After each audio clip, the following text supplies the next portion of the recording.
Oh, well, here we are. We're live. I didn't do the countdown. I clicked the wrong thing. Welcome, everyone. I am live here with another episode of The Left Lens. Give me a quick sound check while I am introducing our very special guest. Be sure to like the stream, of course. Be sure to do that so you can boost it, share it around, and, of course, consider supporting this work. All the links are in the description to Patreon, to YouTube, to Substack, etc.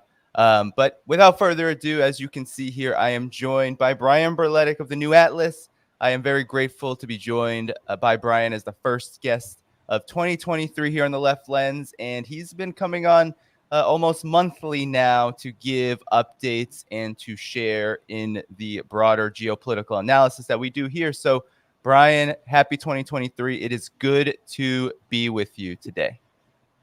Thank you for having me. It's quite an honor to be your first guest in the new year. I hope you had a good new year. I hope everyone in your audience is off to a good start geopolitically.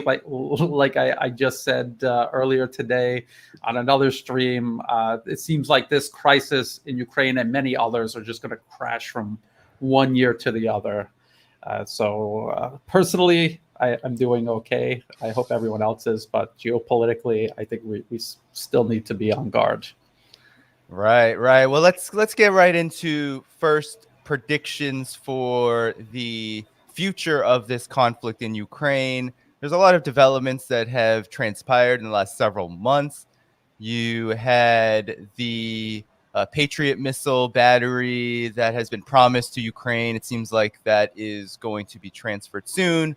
A lot made about that. But there has been a sense of permanency, right? There were peace talk conversations in the media.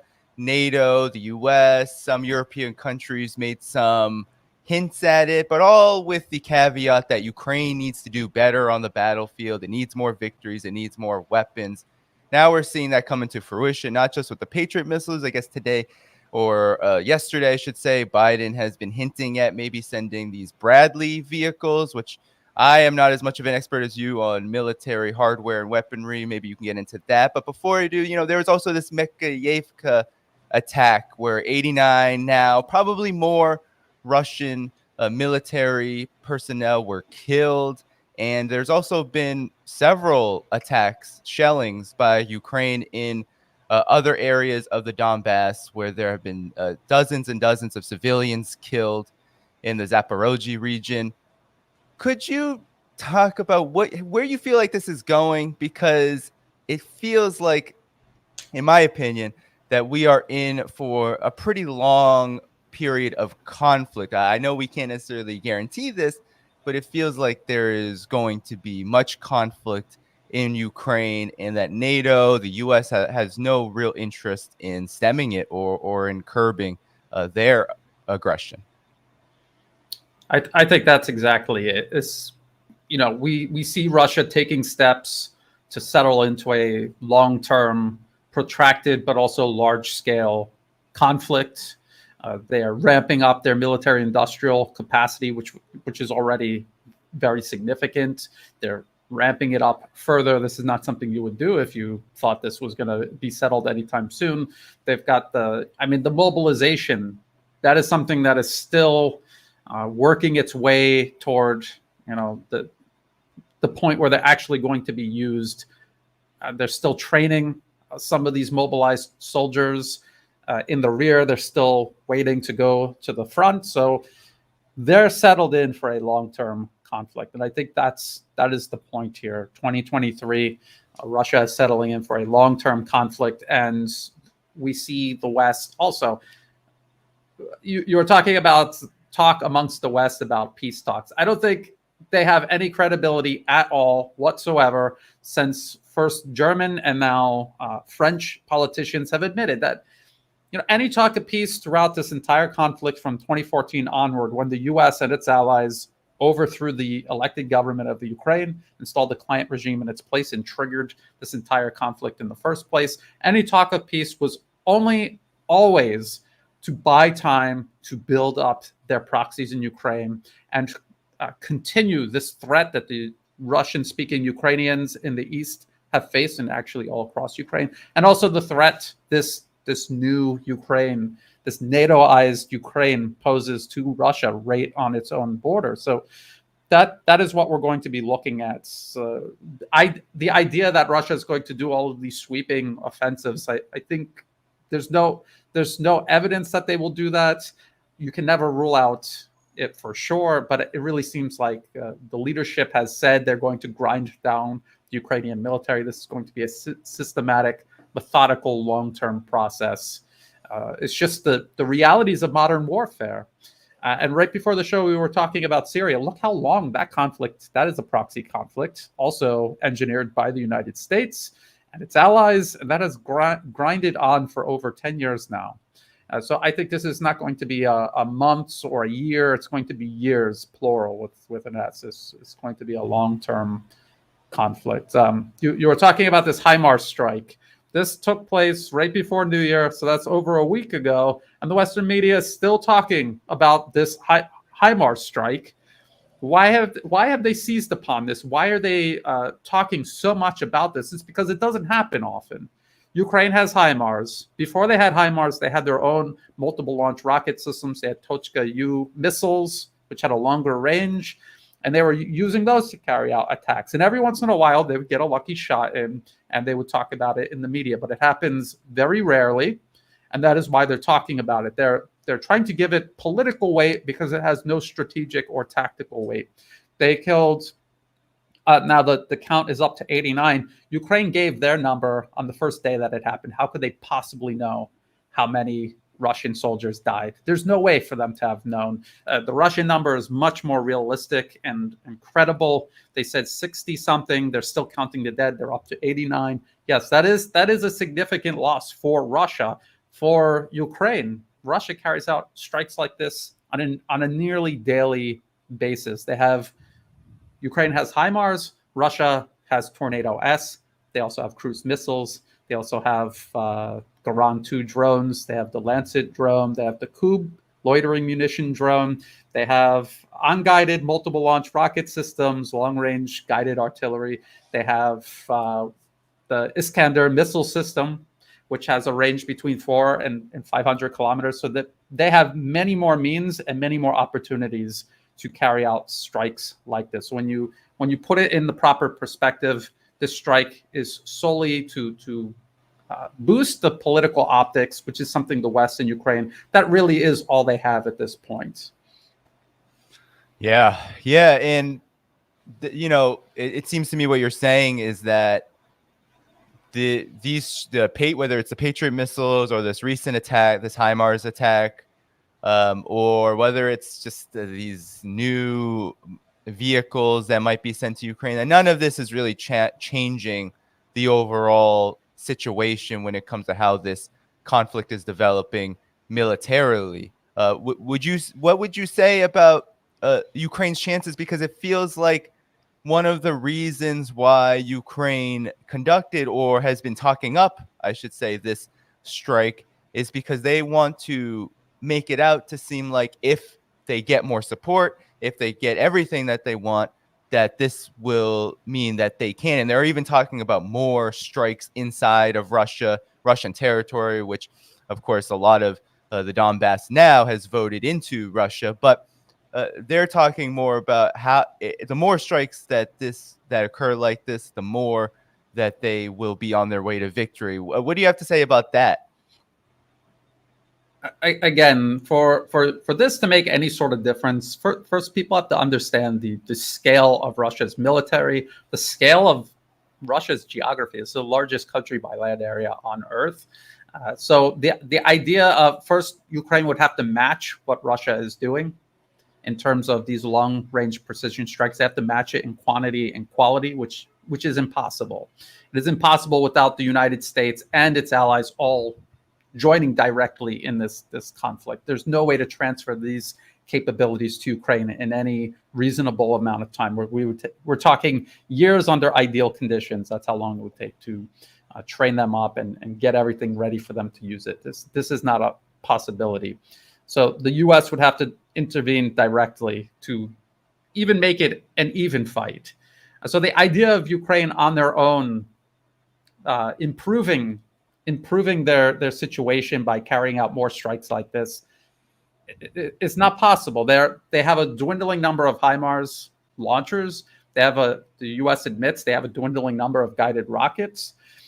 And so how are they going to increase this? Now, they have been carrying out strikes like this all since they got HIMARS, and before that with their own systems.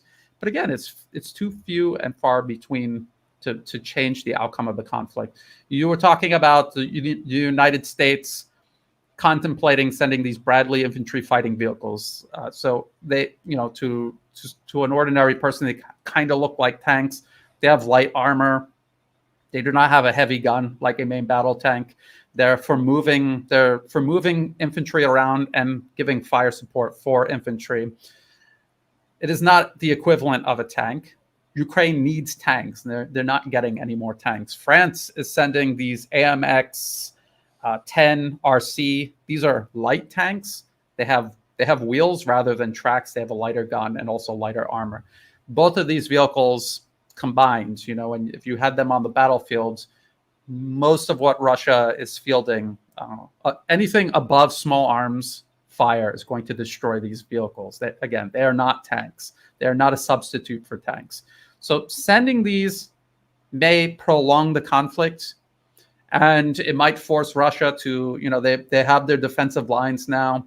And if Ukraine concentrates enough of these systems in one place and launches an offensive, it would force Russia to weather the offensive, destroy all of these vehicles and the men using them. And then they will continue dismantling Ukraine, their defenses, their infrastructure. So this is going to be the process until we can see what the West is doing there. Every challenge they face, they escalate, and they're going to continue escalating. There is no exit strategy for them. They will continue to exit until everything crumbles, like it did in Afghanistan and like it's doing in Syria. Yeah. And I want to ask you actually about something that has been revealed. A lot has been made about the way Russia is conducting this war in the Western media, the airstrikes, the drone strikes, the targeting of Ukraine's infrastructure. There's been people like Michael McFaul, Obama's former ambassador to Russia, has literally been writing self-reflective pieces about whether he is a warmonger, citing Russia's so-called war crimes. But recently, a former special operations officer, Jack Murphy, has revealed that the CIA, the United States through the CIA, has actually been conducting sabotage inside of Russia. Of course, we've had developments like what happened to the Crimea Bridge, like what happened to Nord Stream, that would suggest that there is heavy involvement from the U.S. and its allies in these kind of sabotage attacks. But now we have definitive proof from this special operations officer who has been tracking and tracing a NATO ally, unnamed NATO ally. I guess we can make guesses as to who that NATO ally might be in the region, helping to conduct the sabotage of railways, bridges, military facilities, and also in Belarus. And Murphy says that this has been going on since the Obama era. What do you have to make about this? Where does this fit into this larger proxy war, especially historically? It seems plausible. I will have to look into it deeper and see what evidence there is of this. I mean, we know of incidents that happen, explosions or dysfunction in infrastructure that you really can't explain. So maybe it's, part of this. But then just remember, this is what the United States has been doing to Syria all of this time, also to Iran all of this time.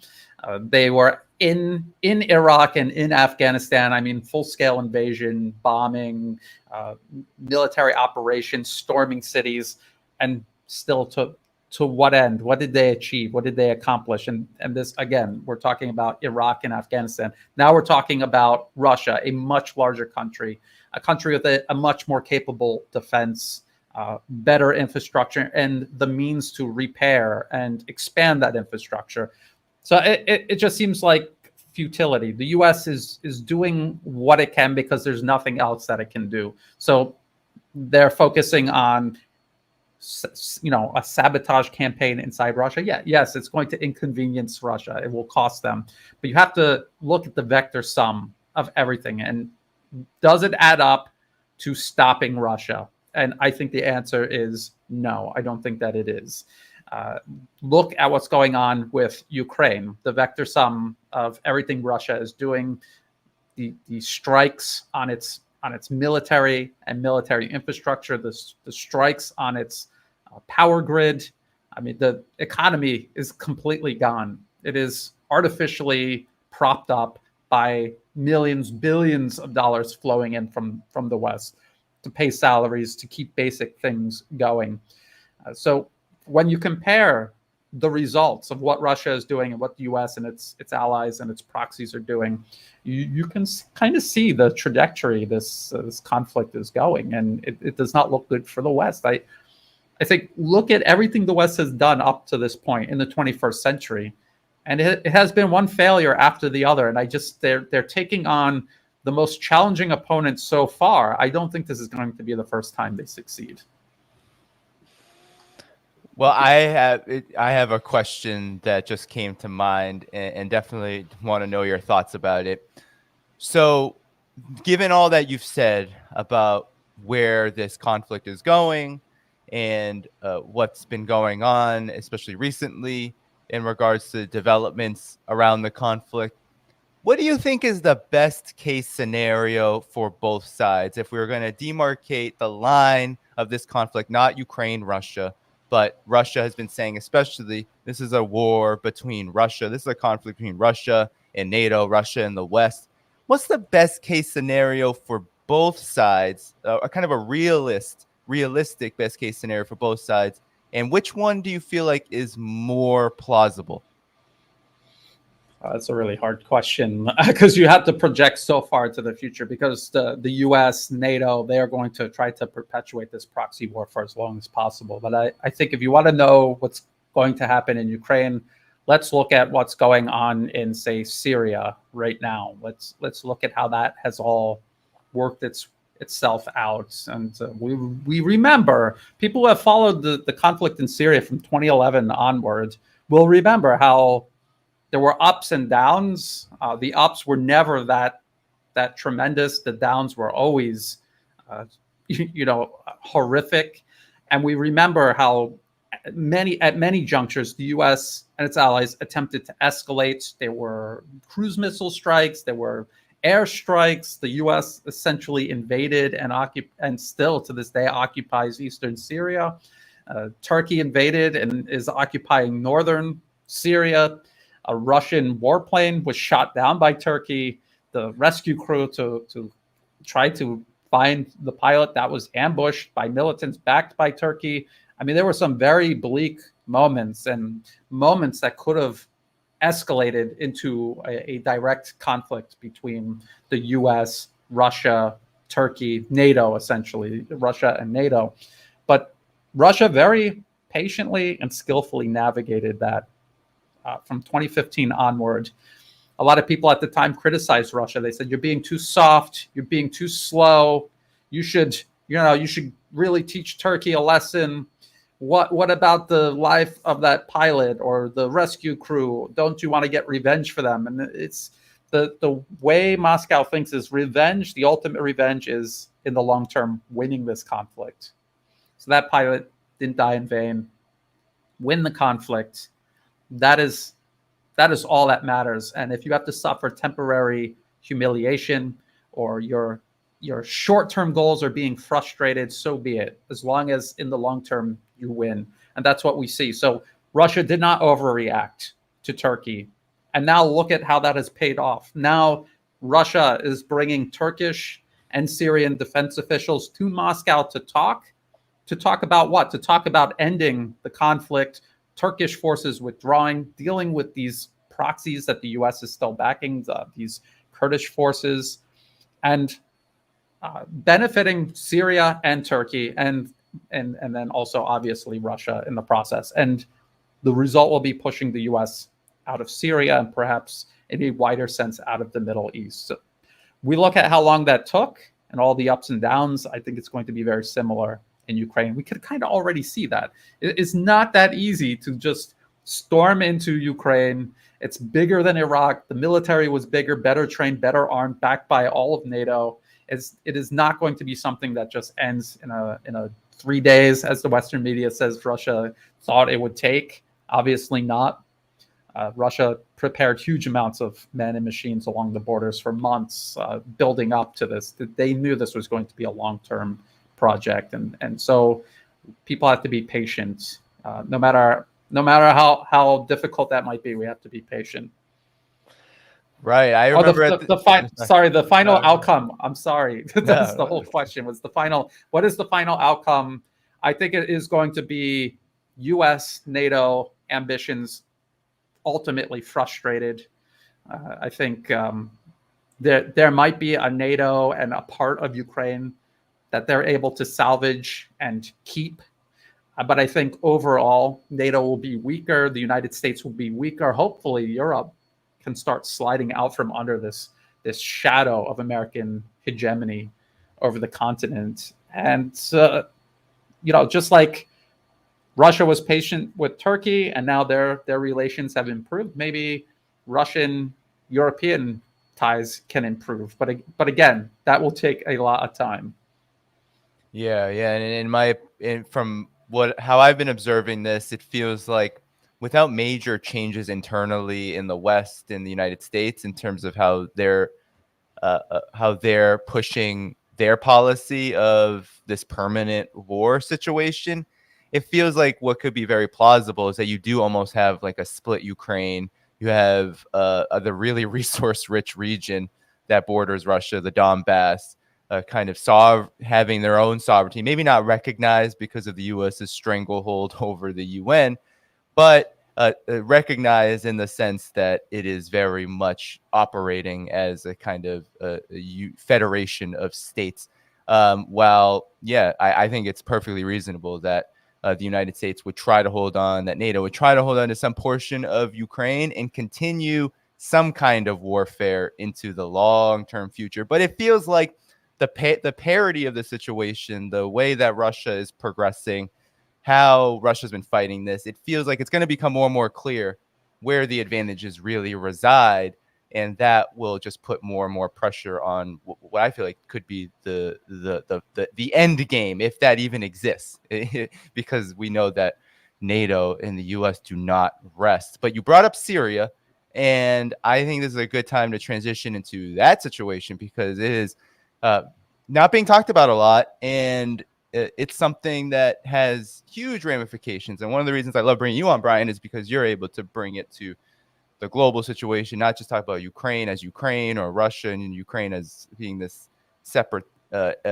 development from the rest of the world. But you've been following Syria for quite some time. I've been writing and covering it for quite some time. And it feels as though there's a lot of developments. It's not just the negotiations. Huge, though. These conversations happening between the defense ministries of both countries. Turkey also just met with the opposition. Hard to say what the conversation was there. There were statements of support, but also maybe some elbowing like, hey, let's get it together because this war is not going to look the same. We might not be providing you the same support as we once were. And there's also been things happening in U.S.-occupied, Turkey-occupied Syria. Lots of attacks, especially on the Central Command.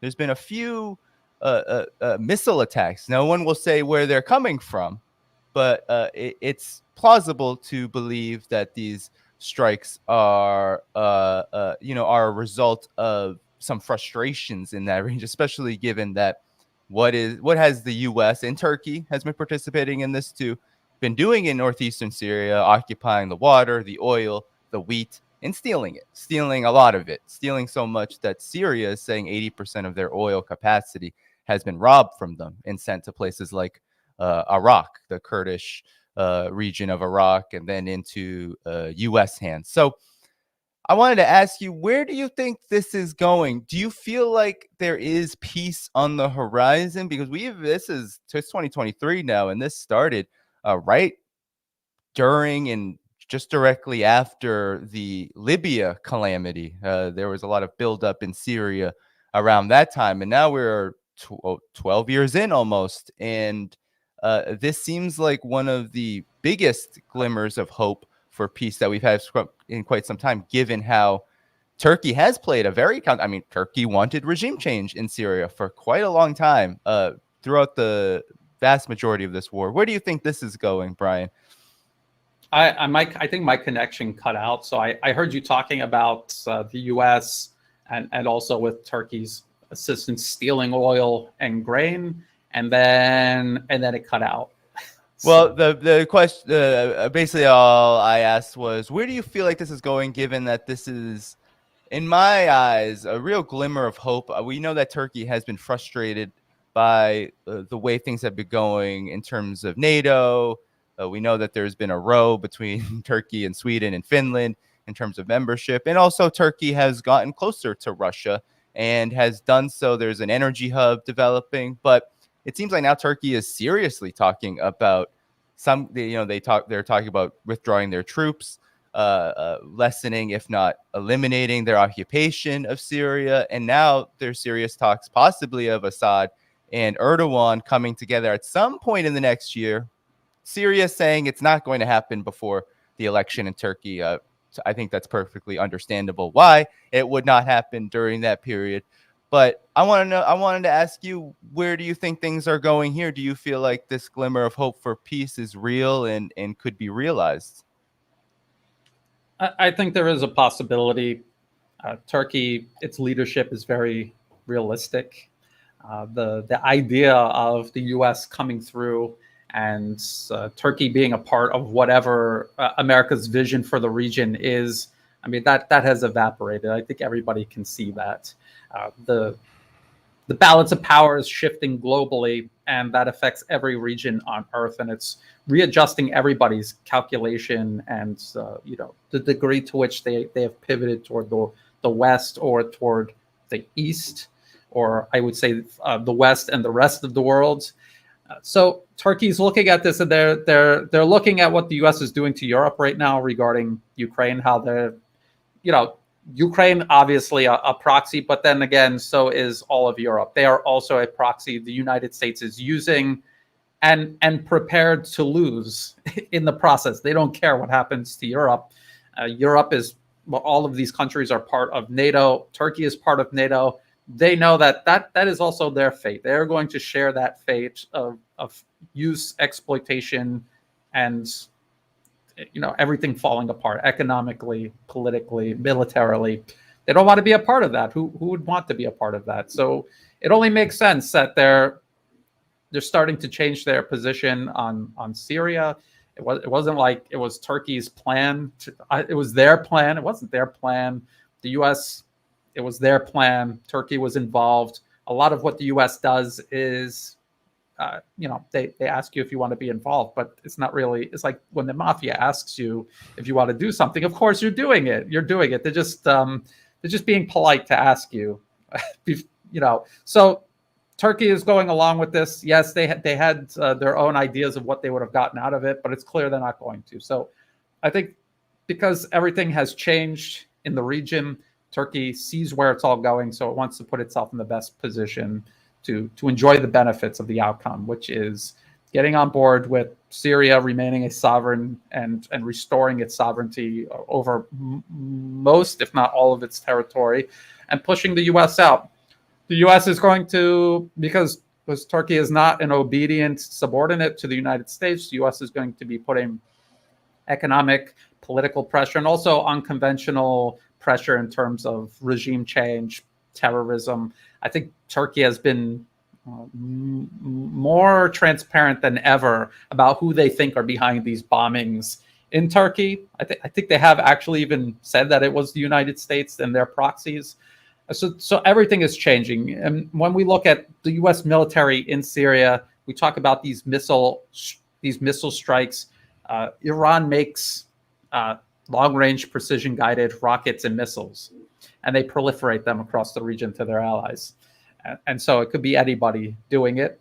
And if Iran was smart, they did give them two proxies to use. And this is going to put tremendous pressure on the U.S. What does the U.S. do? Do they expand their footprint in a region where they have very few allies, and the few allies they do have are allies because they have no choice, because the U.S. didn't give them a choice. And even that has changed. Like Saudi Arabia, we have to talk about Saudi Arabia. They played a huge role in the proxy war against Syria.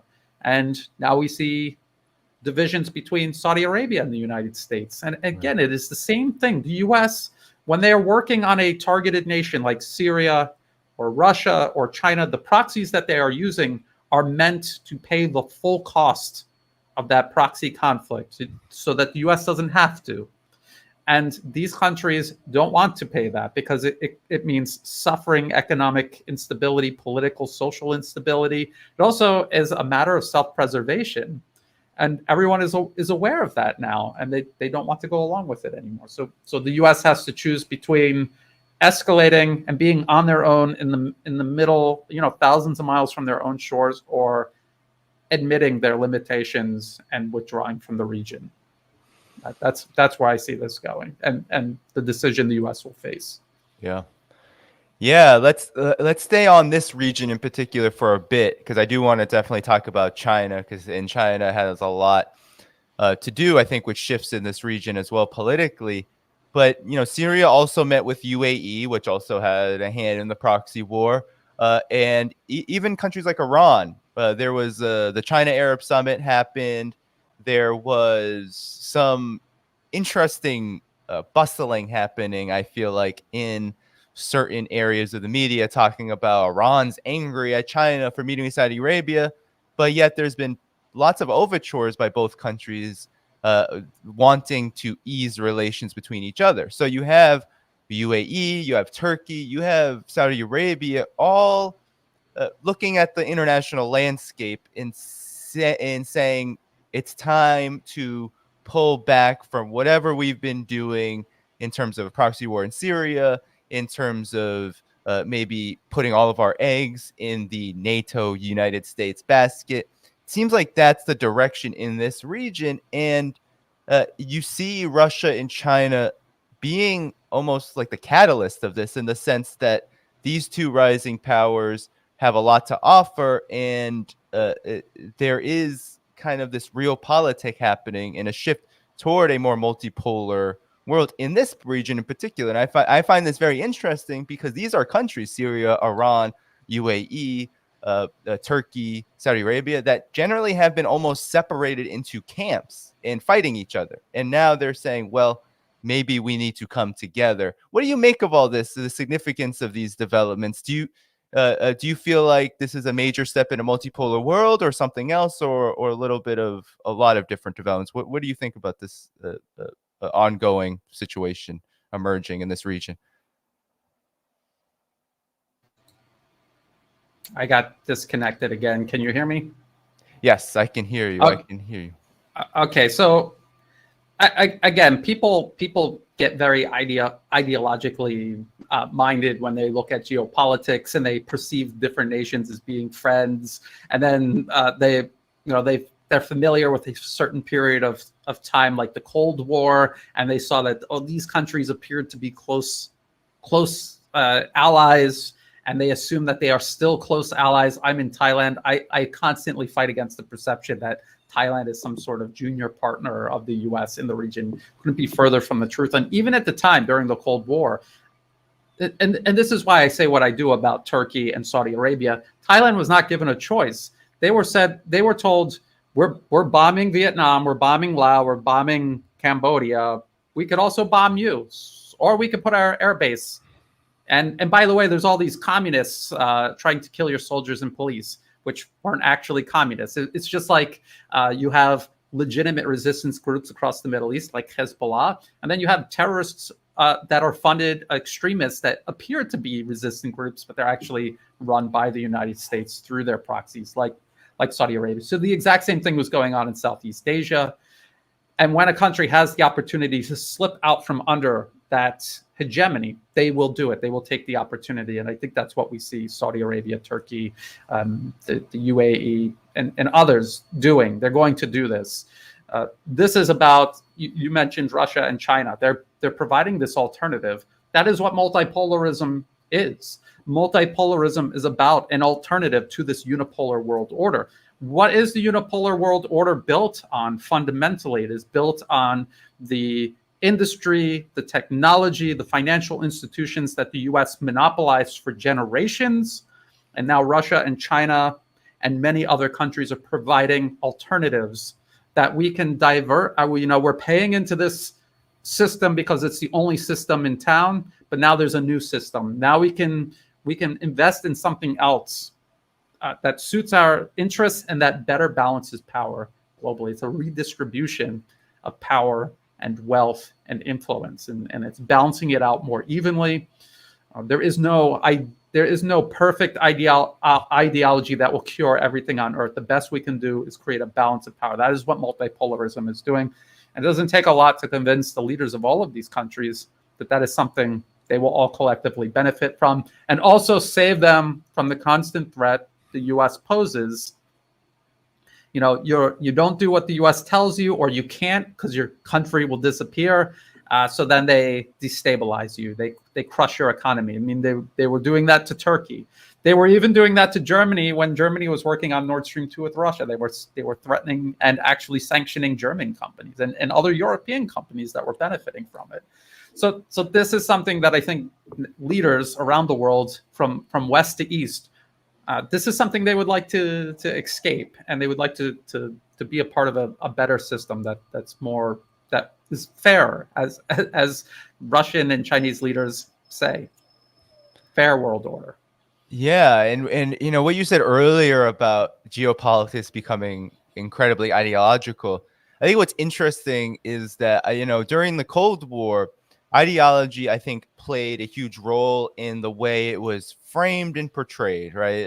And what wasn't often talked about, especially in the West, was how ideology or any kind of portrayals of anything ideologically generally comes from what's happening in reality, whether it's warmongers wanting to propagandize about communism, or whether it's people all across the global South, especially during this period, either actively embracing an ideology like social, or there are many countries all across the African continent, all across Latin America, that weren't necessarily embracing a particular ideology, but they were aligning with, let's say, the Soviet Union, because the Soviet Union said, well, we will help you become independent. You have been a colony for so long.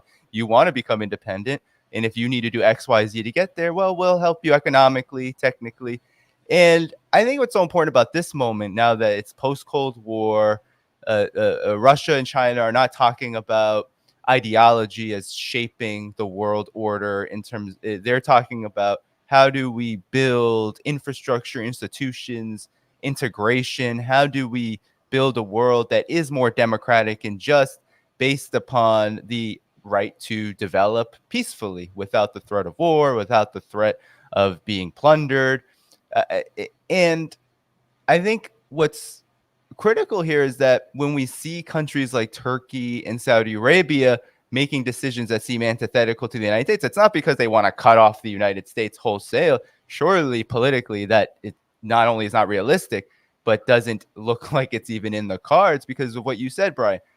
The way that these countries have been treated, their histories mean that, yeah, U.S. dominance is going to be a problem, or for some in these countries, maybe an opportunity for quite a long time. But the overall trajectory of where things are heading is that the U.S. can't hold on to this grip. The NATO can't hold on to this grip on power, on dominance any longer, not because their ideology is waning, although you could say that it's definitely less convincing. Why? Because the ideas of exceptionalism and civilization and all of this don't look so attractive when the US and NATO aren't building anything. They're not offering these countries anything more than, hey, do you want to join in our proxy war in Syria, spend a whole lot of money, and then, as Oliver North said, and we can transition to China after this, we'll give you bullets and you'll spill your blood.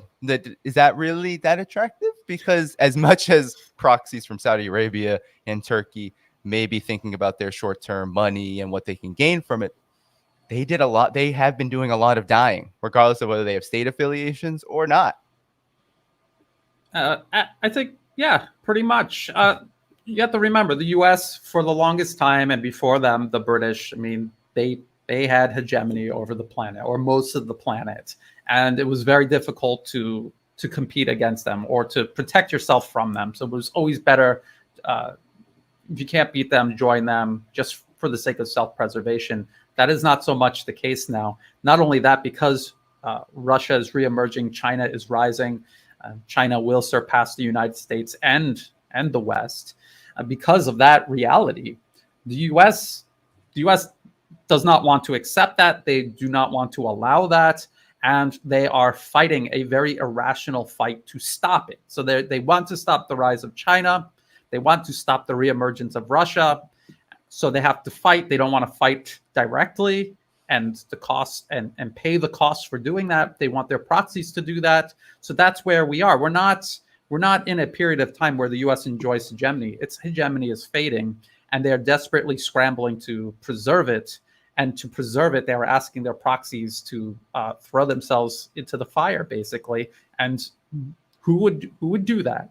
Only someone like Zelensky, who's not really in charge anyway. I mean, that's why they do regime change, to remove a rational actor from power who's obviously not going to jump into the fire, and put someone into power that will. And they did that all throughout Eastern Europe, including Ukraine. They were trying to do it in the Middle East. They're trying to do it here in Southeast Asia. And for things to look out for in 2023, I would say the U.S. is still going to pursue attempted regime change everywhere, because they are desperately trying to get more proxies on the game board to as we get close to this end game, as you called it, that they're going to want to try to put as many of their own pieces on the board as possible. Yeah, and you had, and now we can maybe pivot to China and Asia, and of course the large implications of China's rise. You had Oliver North on Fox News. He was on Sean Hannity. Hannity wasn't there, but Hannity probably would not have disagreed with this. Oliver North did say just outright, he kind of defined what a proxy war is, where he said, Ukraine is willing to spill their blood for our bullets, and made, I think, what is not being talked about so much, even from those who are covering this, made a very interesting assertion, saying that the Ukraine, the conflict in Ukraine is important not just because of Russia, but because it's a warning to the sleeping giant, what he called communist China, that the same could happen to them, and that the United States, and this has been happening. There's been a 1.7 trillion in National Defense Authorization Act, a budget that's been passed, which has lots of money earmarked, not just for Ukraine and weapons to Ukraine, but also to Taiwan. And what Oliver North was saying was that, this is a warning. This proxy war in Ukraine is a major warning to China, and we need to now make sure that Taiwan is fortified as China. What do you make of all this? What do you make about the direction of the U.S.'s ongoing campaign against China? Any predictions that you have in the next year? China's opening up. China is talking about getting their economy back on track after years of dealing with the pandemic. And China's also made major state-to-state relations and major progress on a whole lot of areas diplomatically, not least the recent talks with the Philippines, a major site for the United States, in their attempt to encircle China militarily. The Philippines seems like it is really getting closer and closer to China, and all of this South China Sea talk feels more like window dressing at this point than anything real for the U.S. So where do you see this going? The United States' ongoing campaign to contain China, to encircle China, and to ultimately, as you said, conduct regime change and try to get more proxies on the game board or the battle board, as so to speak. Well, I think with the last thing you were talking about, the Philippines and these concerns that they expressed over the South China Sea regarding China, I think you put it quite well. It is like window dressing, but let's go back to the overall picture. The crisis, the conflict in Ukraine, this proxy war in Ukraine is directly connected to what the U.S. is trying to do regarding China. The U.S. for decades, since the end of World War II, and even before that, the goal is to eliminate all peer and near-peer competitors. They will not tolerate a re-emerging Russia. They will not tolerate a rising China. They most certainly cannot tolerate the two working together, and that is exactly what they have. So the success of the U.S. proxy war in Ukraine against Russia is directly related to their ambitions to encircle and contain China. If they fail in Ukraine, almost certainly no one is going to take them serious when they talk about encircling and containing China. I think already at this point, even on the island of Taiwan, where they have been trying to cultivate the idea of separatism and independence, even the people there realize what is happening and they want no part of it. And if the U.S. fails in Ukraine, who in Southeast Asia is going to want to be a part of any project of the U.S. to encircle and contain China in the same way? Nobody. And so I think that's why the Philippines, they have a very, any politician that comes into power in the Philippines is a very complicated situation. They find themselves in the middle. It used to be a literal colony of the United States. The U.S. has infiltrated academia, the media, the National Endowment for Democracy funds a lot of groups and political opposition parties. So they have to balance between all of that and a sense of nationalism across the Philippines, where nobody wants the U.S. or China dominating over them. So there's that dimension, but there's also the realistic dimension where the U.S. is going to use the Philippines and any other nation in Southeast Asia that they can as a battering ram against China. And they will destroy the country in the process, and they will destabilize the entire region in the process. The peace, the prosperity, and stability that Southeast Asia is enjoying right now is because they are peacefully coexisting and cooperating with China.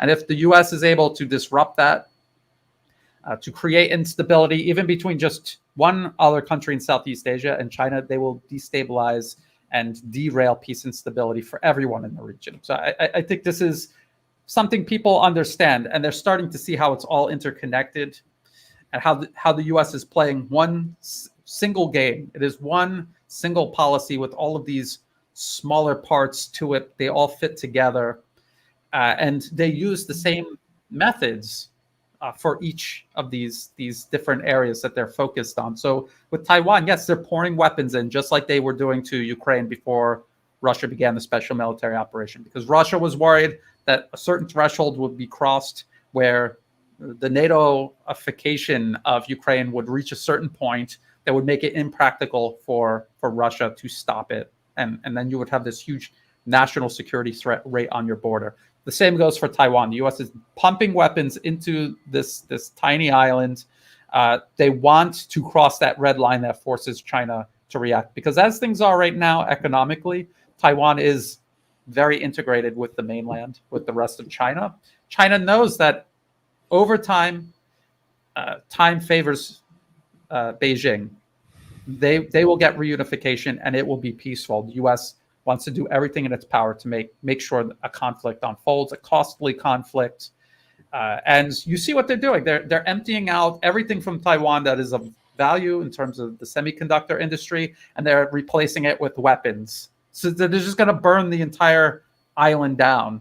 There's no way they're going to win, whatever win would even mean. Once all of your industry is gone and everyone is dead, what is winning? How do you win?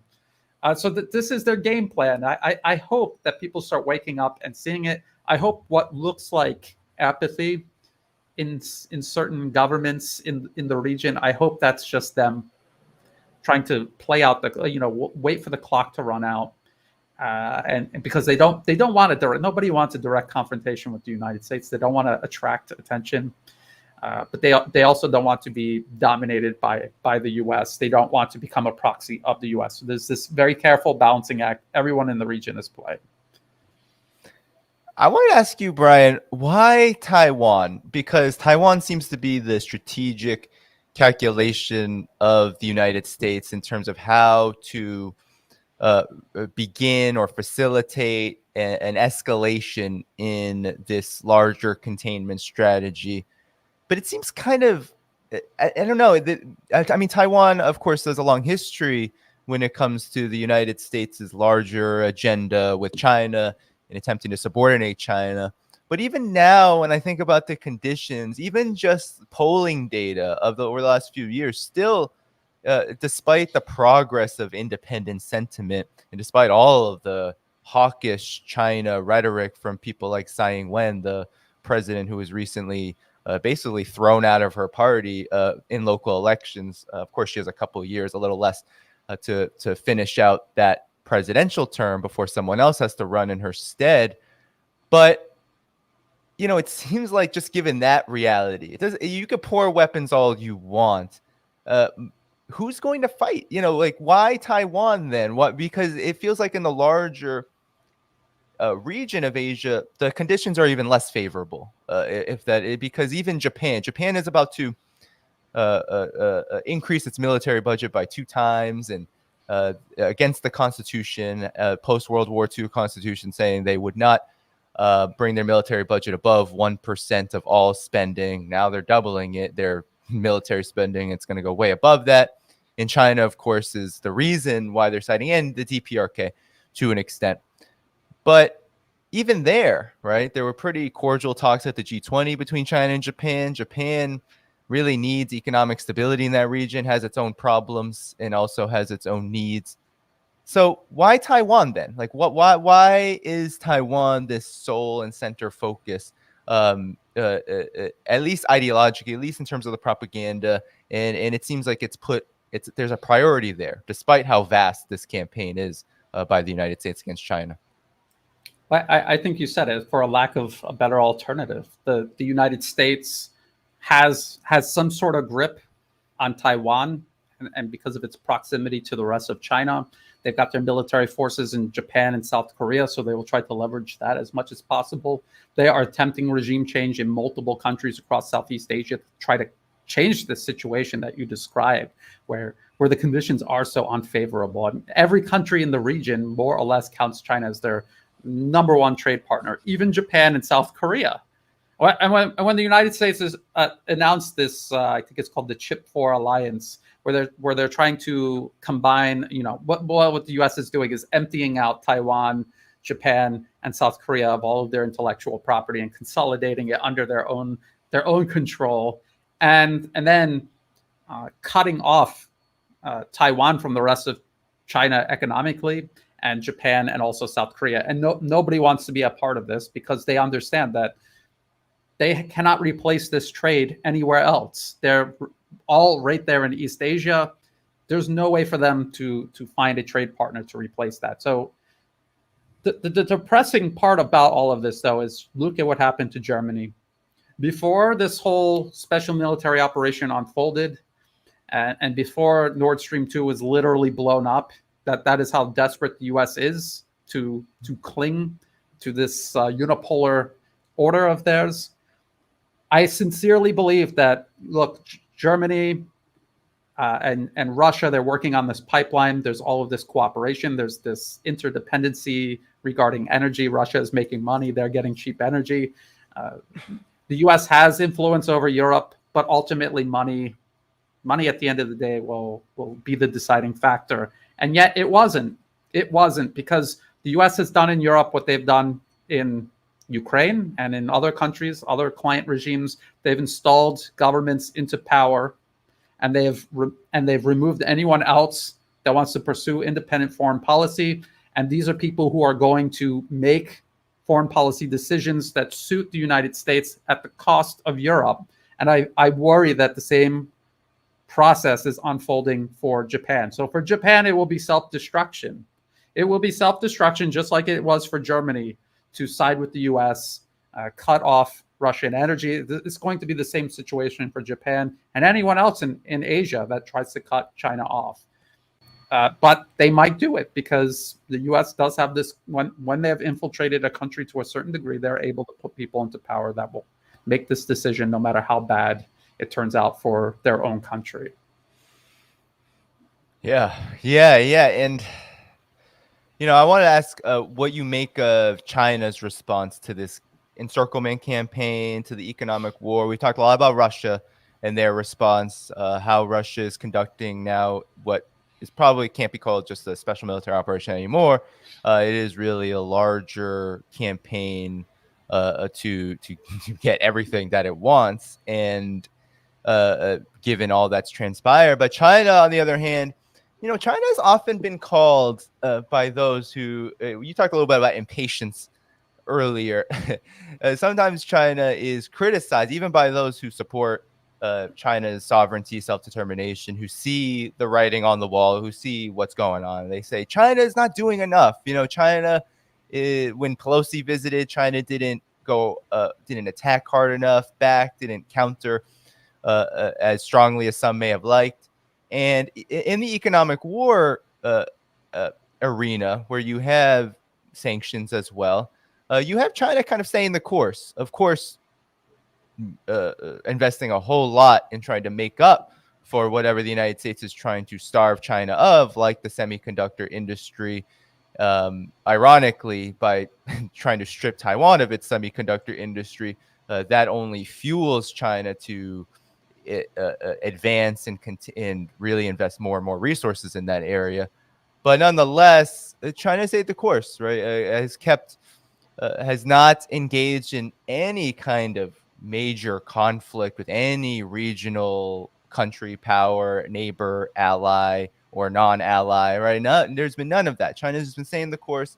Now talking about economic recovery in this period of the pandemic, but no real signs of changing politically in any sort of way and how they've been dealing with things. What do you have to make about China's response to how the United States and its allies, those who have been willing to go along with this campaign of regime change, what do you think of how they've made out? Well, it's a good question. I'd like to just go back to the slow and very patient strategy Russia had been using, say, in Syria. A lot of people said, you're not, even Russia in Ukraine, people can debate, is it a war? Is it a special military operation? I would say it's something in between at this point. Total war. If Russia goes to total war with Ukraine, you'll know about it. And then you will understand what a war actually looks like. Right. But even now, people are saying that about Russia, even with Russian forces in Ukraine. So China, I think, is doing the same thing. They are being extremely patient. They are thinking very long term. They do not want to burn bridges. They understand that a nation is not its leadership alone. A nation is also the tens of millions of people that leadership is either leading or misleading. And they understand that right now things might not be great between China and the United States, but maybe in the future things will improve. And if you do overreact now, you eliminate those possibilities in the future, which is exactly how Russia approached Syria and Turkey and Saudi Arabia and every other country that was involved with the United States in that. And even Russia with the United States, they also understand that. They don't want to, within reason, they don't want to burn any bridges, no matter how unlikely it is that there could, in the short term, that there could be any sort of relationship. In the short term, it cannot be. So I think that's what China is doing. And China also understands that the region is watching China. And if China stays the course, is a source of stability in this period of time where the United States is, let's all be frank, they are losing it. They are losing it at home. They are losing it internationally. China is determined to be, and Russia to a certain extent also, they're determined to be a point of stability, of maturity in terms of diplomacy, economics, finance. And they are, when you are dependable, when you are reliable, the center of gravity is going to shift in your direction, because when people invest, when they want to cooperate, they're going to come to you, not to the guy losing his mind down the street. He's, in the middle of the street, just wearing a pair of slippers. I mean, he's completely lost his mind. Nobody wants to invest or work with that guy. They want to work with the guy that can keep his act together. So I think that is why China is doing it. They will suffer short term because of it, but they They can survive, as President Xi Jinping said. Its economy is not a pond; it is an ocean, and things that might disrupt the internal economics of one country cannot in China. It's just too big. It's too big. They can weather the storm. Yeah, and China has to doubt China in that way just belies the facts. I mean, look what happened in 2007, 2008. There was an impact with the economic crisis worldwide on China, but it was very muted. It was, and the recovery was very fast, very, very rapid. And a lot of countries, including the United States, have China to thank for any kind of economic stability that came after that. And so when China says something like, we're going to now focus on economic recovery, given all that's been going on, we could be confident that there is likely going to be major changes that are going to stabilize the situation for China. And it will probably be good news for the world. But also, I just think about what you were saying in terms of China's overall direction, and it's a comparison to the United States. The United States is a basket case right now, literally saying we'll offer African countries $50 billion going somewhere, probably nowhere, and making all these false promises. While you have China, I know you've covered these developments on your channel. You know, there's nothing like the Sino-Lao Railway that the United States can hype up and say, we've done that. There's nothing like the Jakarta-Bandung high-speed rail in Indonesia that the United States can say, yeah, we've done something like that. It just can't happen. And so just on that level alone, countries in that region seem to understand that to even contemplate decoupling or moving away from China economically and bilaterally and even multilaterally with the Belt and Road Initiative is akin to suicide. And that doesn't help that the United States has nothing to offer either. So, yeah, I don't know. Do you have any reactions to that before we move on? Yeah, actually, I mean, that's a good point to bring up. I mean, we remember President Joe Biden talking about Build Back Better World. Build what? What is he talking about? When they unveiled that, they didn't even have a single, even hypothetical example to explain what they were even talking about. And they talk about investments and certification. These are all abstracts. These are not tangible things that an economy actually needs to improve the situation of people's day-to-day lives. I remember, and I can't remember who this lady was or what, but she was part of the U.S. government, some program officer, and she was in Congress testifying, and she was talking about, China offers all of these shiny things to Africa, but we are investing in people. And what they're talking about are these political infiltration programs to take over these countries and steer them into the ground at their own cost and to America's benefit. That's what they're talking about. And these shiny things are things like power plants, schools, railways, things that you actually literally need if you want to have a modern civilization. And it just goes to show you how detached America is from reality. The ruling class in America is completely detached from reality. These are people that don't have a technical understanding of how modern civilization works. They inherited all of this. They're not capable of contributing to this.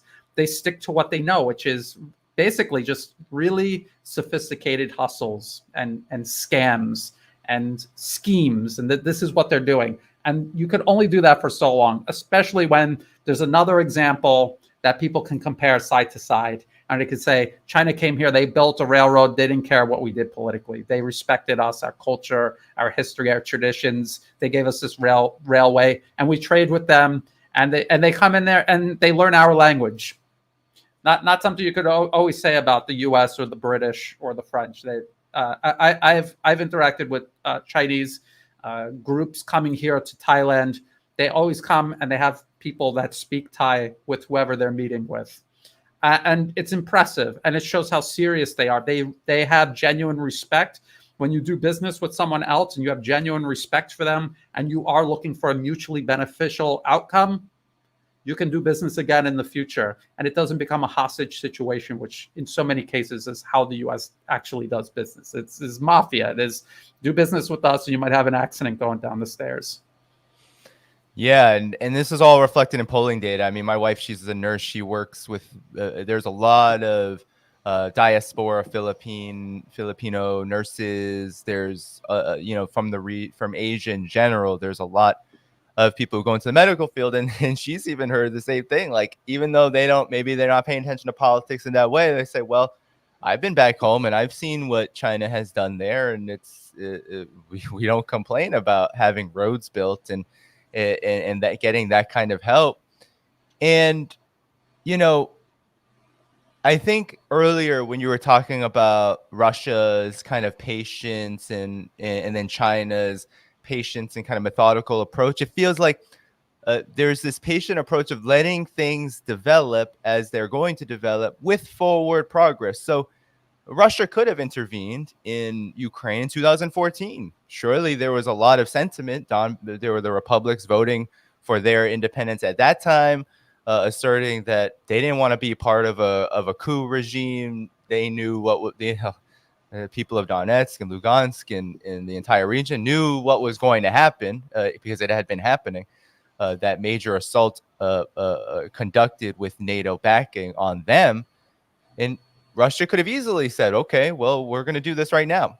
But they said, well, let's take stock of the situation. What are our needs? How do we balance, our needs, our interests with the interests of the entire world? And it seems like that's where China is at. China is saying, well, we can continue to move forward with development. We can continue to build stronger ties. We have a vision. We have things to offer, and we have things that we need, and we don't have to get into major conflict with the United States if it's already going to come to us. We can prepare for it while doing what is best for both the Chinese people and the world. That's one thing, someone in the chat on a past stream said, China and Russia actually care about other countries. They care about people in other countries, contrary to what many may believe. And that's why their stock is rising, Russia and China. In Africa, you saw what happened with this intervention. Even India, right, a country that has had conflicts with both Russia and China and has had kind of a balancing act that they've largely at times been antagonistic toward. Even India is saying, well, we need to balance out, and we appreciate what these countries have to offer in certain areas. So it feels like multipolarity is the future. And I know it's late where you are, so we can kind of start to conclude. But what is the future then of multipolarity, given where China and Russia are heading, and given all that we've talked about in the broader world situation?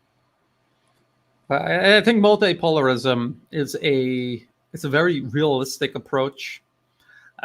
Russia and China understand that doing business upfront and respectfully with others, you may not be able to maximize profits, but you will create something that is sustainable. You will create something that is sustainable, and you'll create an overall system that is more stable, which benefits everyone within it. The United States, they are attempting to dominate absolutely everything. They do not want to share. They will create chaos, instability, death, and destruction absolutely everywhere. They will profit in the process of doing this, but this is something that is not sustainable. And this is something that many empires throughout history have attempted and failed to do because it's unsustainable. You cannot sustain this.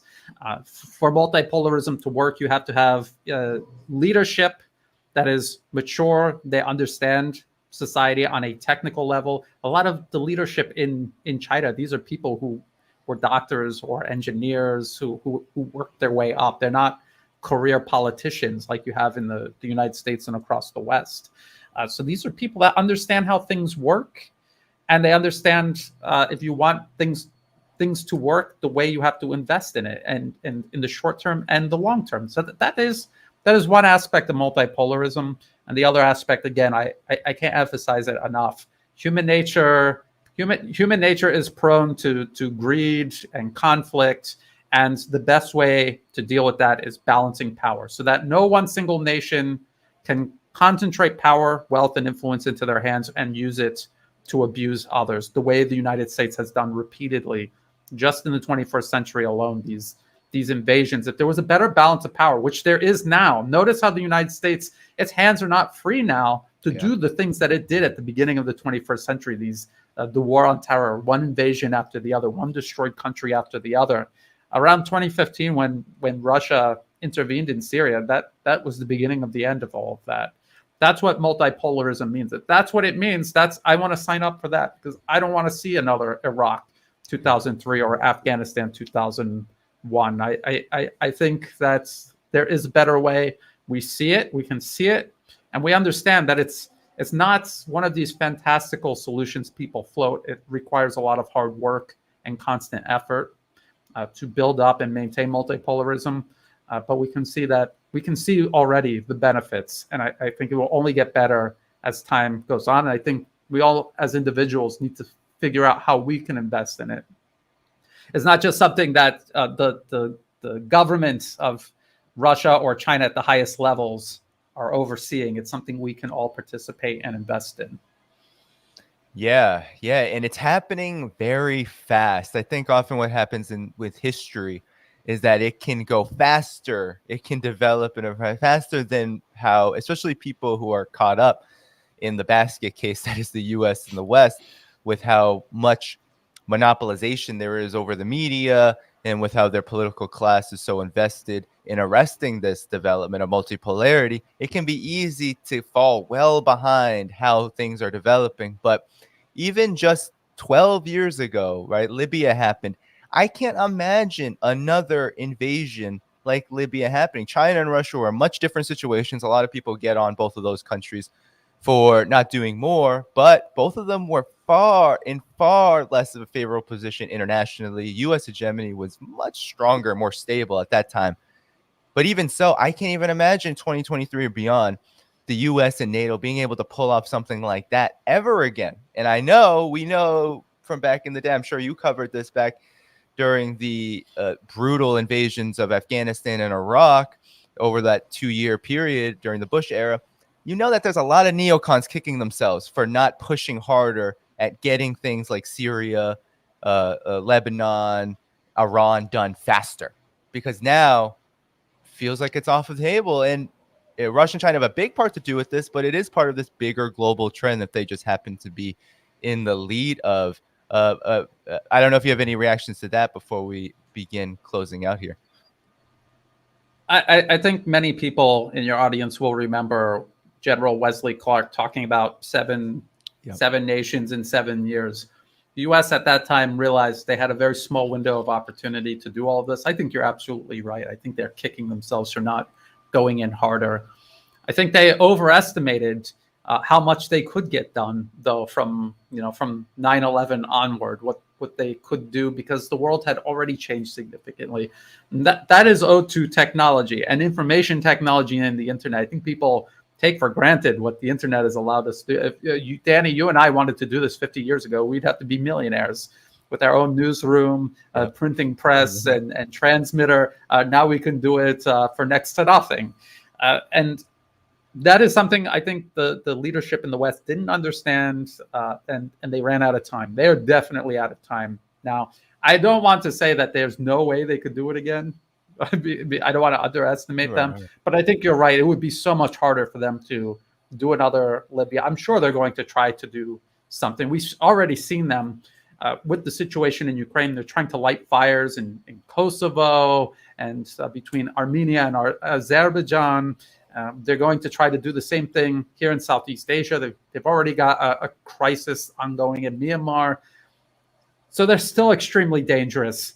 And as I always say, it's always easier to destroy than to build. So they have the advantage in that regard. But it's important to lay this all out so we all know what's at stake. Right. Well, Brian, it's been great today. We can start closing out now. Before I do, though, let me just say, it looks like actually so funny. The basket case in the United States and my wife will be going on strike soon. So that will be very interesting for me. But with that said, it's just a plug to be sure to support this work here at The Left Lens. Like the stream for those of you who cannot do it monetarily. Liking this stream helps a lot. Subscribing to the channel helps a lot. But you can also support monetarily at Patreon. Link is in the description. On YouTube, you can find that join button right by the name of the channel in all sorts of different places and under the channel banner of the page. And of course, there's many more links in the description. But with that said, Brian, it's been great talking to you today. Where can people find your work? Just look up the new atlas on YouTube, find any video that I've done, and in the video description below will be all the ways you can find, follow, and support my work. And Danny, one of the things that ordinary people can do to pay into multipolarism is to support alternative media, because yes, what are you doing, Danny? You are providing an alternative for the Western established media. People have been paying their attention, their time, their energy, and also in some cases their money to Western media that has been manipulating them. And now there is an alternative that people can invest in. And so that is one of many examples of how we as individuals can support and contribute toward multipolarism. Yes. And I know you are definitely do everything that Brian said, or everything that's implicated what Brian said, because it is so true. It is so true. I mean, we are in a situation where the war on multipolarism is a major part of information war, because all the areas that we were just talking about, militarily, whether it's Russia, whether it's China, economically, whether, all, regardless, any of these aspects of global politics, the information war is huge in this, because the U.S. is losing, and the hegemony of the U.S. and its allies is slipping in these areas, and information thus becomes so important. That's why you had Obama and Biden and these forces, the neocons especially. They don't want you to read into. They don't even want you to hear the other side. We saw that in March of 2022, right after the Russian special military operation launch. Everything was off of YouTube. Everything, RT and Sputnik, everything was being censored. Channels were being pulled down. That's still happening, maybe at a bit more of a softer level. But yeah, I put my Telegram in the chat, and of course, definitely follow Brian on Telegram as well, at Brian t.me, Brian Love Thailand. Do follow him, because now you never know. I know, Brian, you were off of Twitter for a while. I am definitely, if I'm not off yet, but I can tell that even with the whole Elon Musk change, there's a lot of suppression happening, a lot of just erasing of accounts. They say it's all bots. I don't believe that for a second. I know people who say it's not bots, it's their accounts being taken down. So do follow on Telegram as well. But with that said, Brian, I know it's late where you are. Good night, and good night to everyone. And of course, as you're leaving here, do all that good stuff, liking, subscribing, and hitting up those links in the description. Have a good rest of your day, everyone. And I will be back probably in a few days. And there will be many more announcements to come then. Take care.